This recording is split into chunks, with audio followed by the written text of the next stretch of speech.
press it, index it. Wow. You pressed it. Wow. Careful with that, okay? Yep. Press it again. 220. Don't press it. 188. You know why you don't press those? Saving Private Ryan and shit.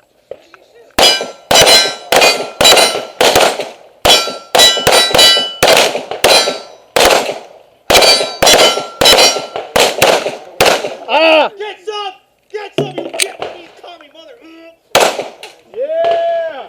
He called you a commie. Ready? Ready?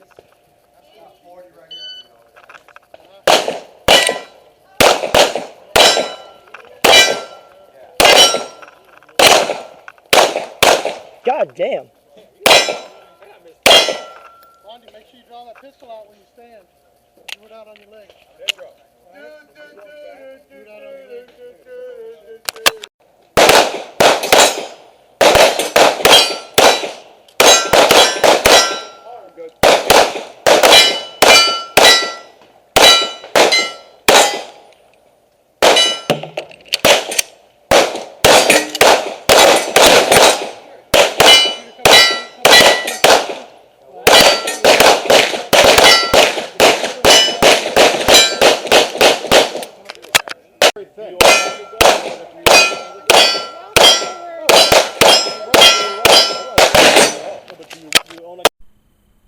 What's happening, guys? Today we are going over the Smith & Wesson M&P 9C. Now, the only thing that I can really say about this firearm over anything else is that this thing is weird.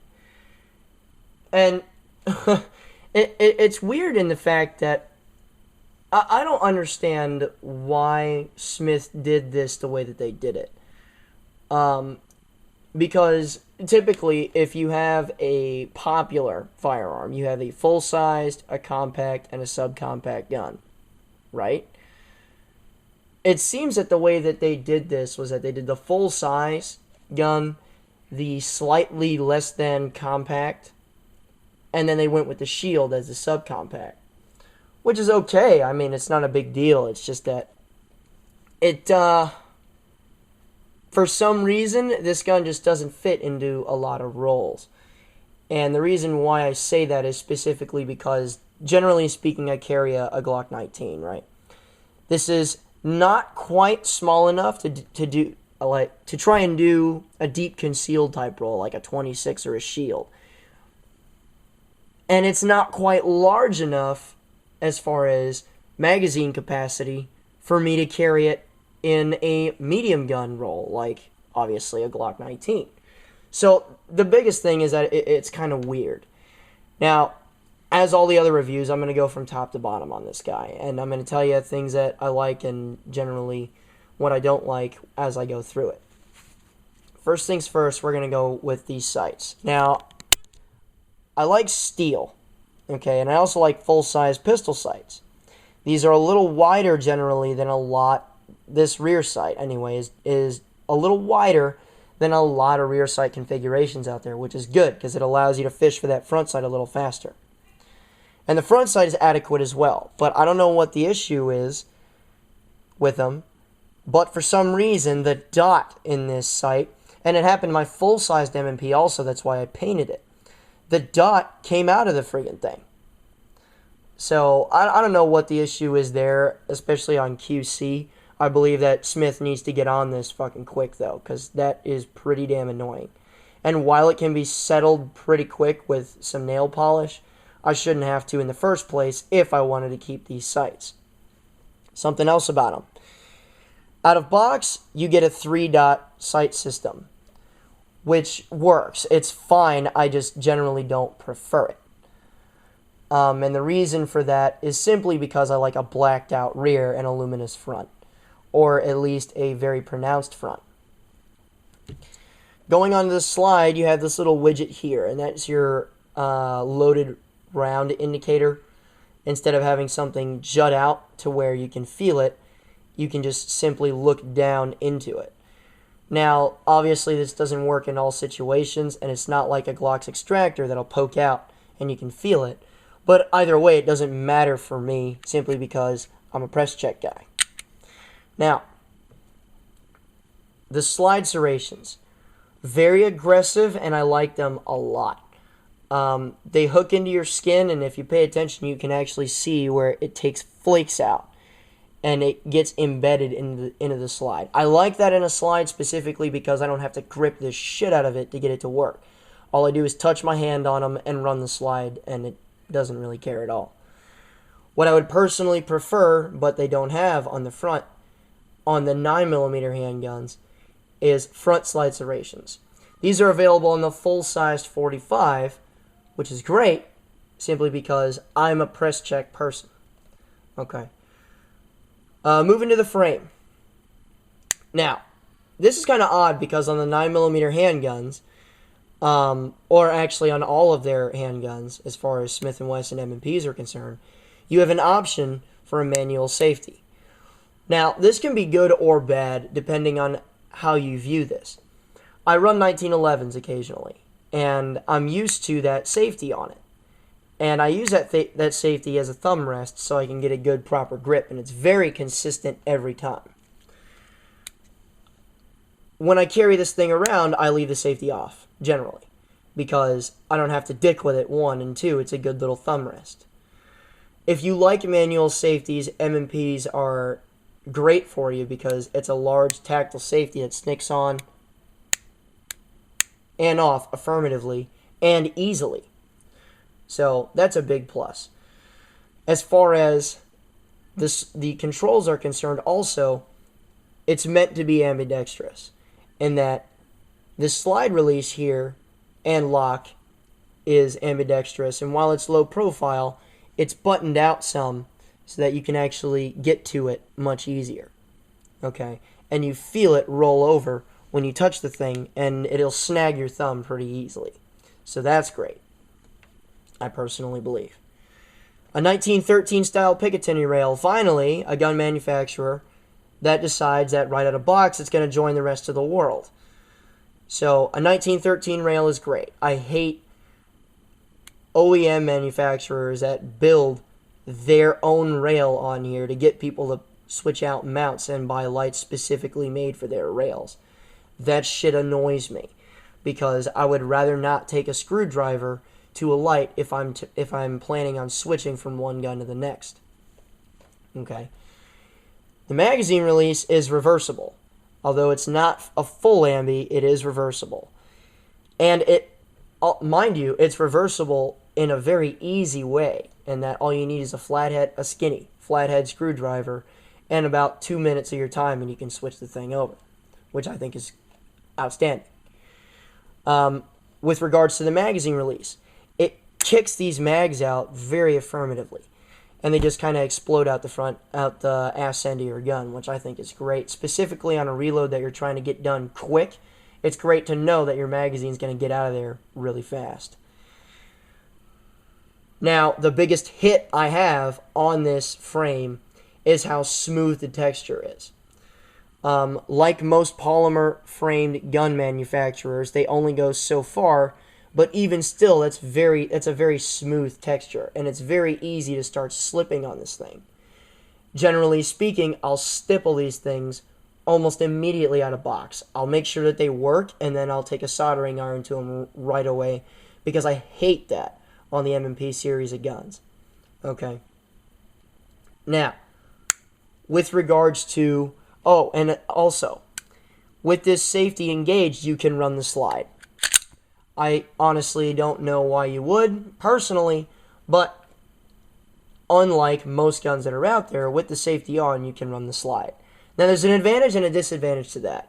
The advantage is that if you're around groups of people that firmly believe to have unloaded guns all the time and are super safety Nazis, you can flip up your safety and run the slide while you're unloading your gun. So that's a plus. A minus to that is that, unlike a lot of guns that are out there, specifically I'm going to point out 1911s, is when you flip on that safety, you cannot run the slide. So you can't mistakenly trying to load your gun and get on the gun also with the gun still on safe. So if you think about it in that context, this could be, if you don't train on it, a scar for you. You know, as far, well, a training scar. Let me vocalize that a little bit better. So, that could be a hit or miss depending on how you think of it. Okay? Now, in regards to the trigger, I like the trigger on the new M&Ps. Now, this is a newer generation M&P. A full-size M&P has a very, very mute reset, in that you can't feel it very well. You can some, but not very well, especially under speed, and there's almost no sound to it. With this guy, you can definitely get an audible and a tactile response from the gun, as such. And by the way, it's very Glock-like in that the gun gets tight, 1/4 inch, gun breaks. Now, that the gun's gone off, let's listen to that reset. Aha! Now, this started with the M&P Shield, in that the guns, or the triggers, or the types of triggers that they have going on are being transferred to all the new generation's M&Ps. So if that was your Achilles heel on the M&P style of gun, that is the deciding factor. And that's honestly a really big reason to run out and buy them now if that was your biggest hit on the design. Now, reloads. What I really, really like about the M&P series of guns is that a reload with this gun, although this is a newer gun and you saw me run the slide a little bit, if you break in the gun more and you start training under this premise, if you jam a magazine in with enough force, it'll send the slide forward on its own. Just like that. You notice I didn't touch any buttons. It just ran the slide forward. And my full-sized M&P does this now rather readily.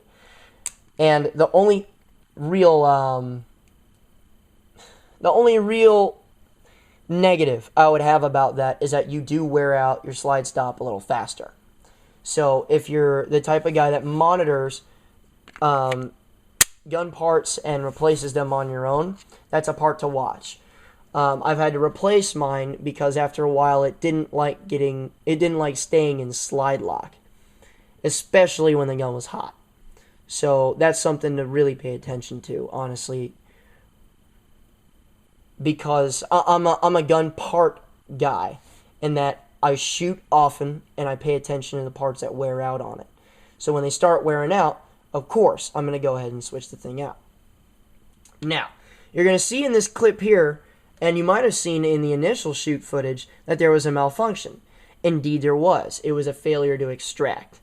And the reason being is it doesn't like a specific kind of ammo. And it was very consistent in not liking the specific type of ammo. I'll show you right now.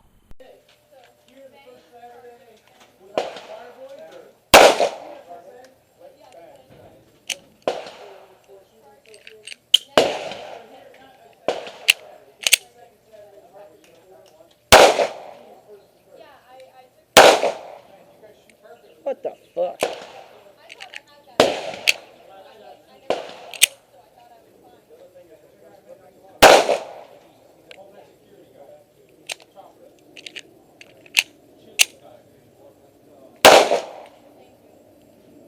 Not enough ass. Alright, guys that are used to seeing reliable M&Ps are gonna be like, what the hell? What was the issue? What is it, a problem with the gun or anything else? And honestly, I was concerned about that as well. But when I started to see a consistent failure to extract, I noticed that there wasn't enough gas to actually run the slide, and that's because I was using this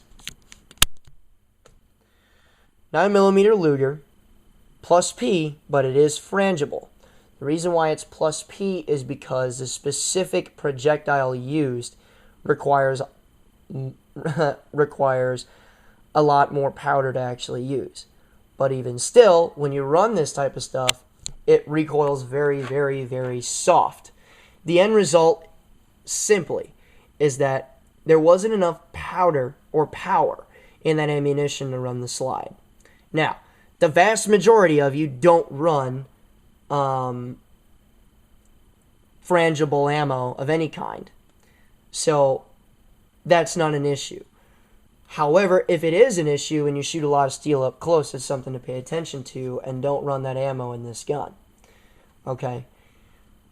All of the other type of ammunition that I've used, from jacketed hollow points to ball, of even the lower powered stuff like Wolf and Blazer, ran through this gun.